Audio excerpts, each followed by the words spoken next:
guys, welcome sa ating panibagong video content. For today's video, ayan guys, alam nyo ba yung halamang dagat na tawag sa amin ay guso, or sa English ay seaweeds. Ayan, tambalang. Tambalang, tama ba?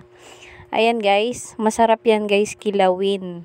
Ayan, ganito yung tamang proseso ng paano mag-prepare ng gantong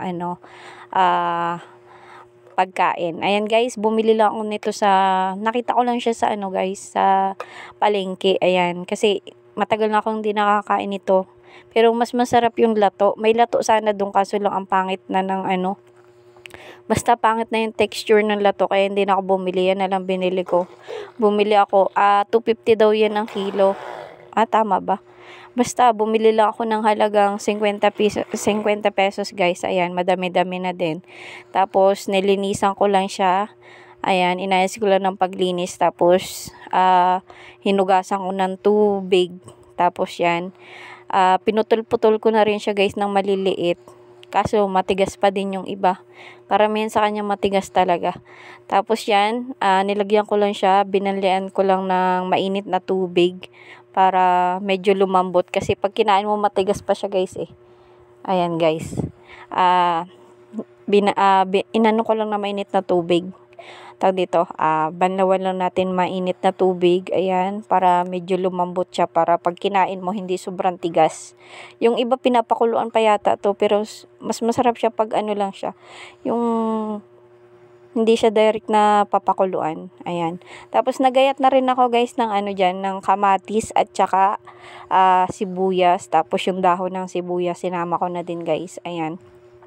Masarap yan kilawing guso. Ayan. Karamihan itong kumakain itong mga Bisaya. Masarap talaga tong na to, lalo na pag may tuyo. Kaso lang wala akong tuyo. Yan, ang kapartner nito yung adobong pusit na niluto ko din guys. Ayan, dito lagyan ko lang yan siya ng, ayan, meron na tayong kamatis, sibuyas at saka dahon ng sibuyas.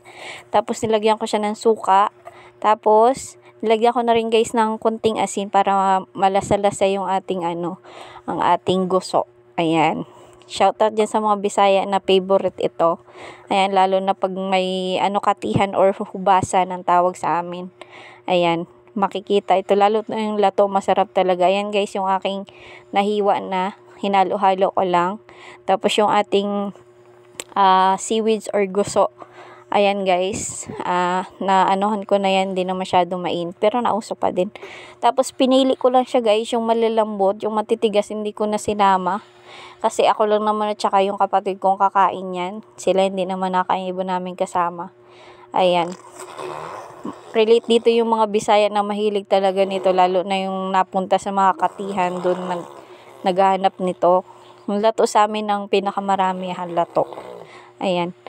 Yan guys, nilagay ko na siya. Yung malalambot lang, pinili ko na lang kasi yung iba matitigas na talaga. Ayan guys, sarap niyan. Kilawing guso. Sarap niyan sa mainit na kanin. Tapos merong inihaw. Inihaw na isda. Kasi walang inihaw na isda eh. Ang partner niya ng aking gusto, ayan, adobong pusit. Tara guys, kain tayo guys. Ayan, talagang masarap yung kain ko kasi minsan lang ako makakain yan. Kasi minsan lang ako makapunta ng palengke, malayo kasi. Ayan guys, tara, let's go. Let's eat tayo, kilawing guso. Ayan lang guys, thank you sa panonood. Kung nagustuhan mo yung video, please follow, like, and share. Bye-bye!